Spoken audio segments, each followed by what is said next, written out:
tornado emergency for southeast Lawrence and Eudora. The National Weather Service in Topeka has issued a tornado warning for east central Douglas County until 7 p.m. At 6:16 p.m., a confirmed large and destructive tornado was observed near Pleasant Grove, moving northeast at 30 miles per hour. Tornado emergency for southeast Lawrence and Eudora.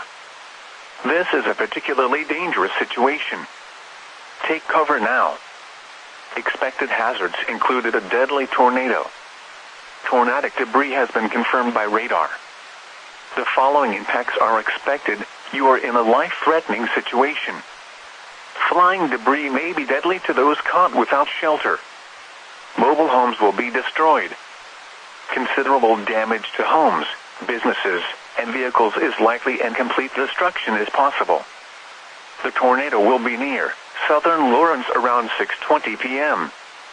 Eudora around 6:35 p.m. To repeat, a large, extremely dangerous and potentially a deadly tornado is on the ground. To protect your life, take cover now. Move to an interior room on the lowest floor of a sturdy building. Avoid windows. If in a mobile home, a vehicle, or outdoors, move to the closest substantial shelter and protect yourself from flying debris.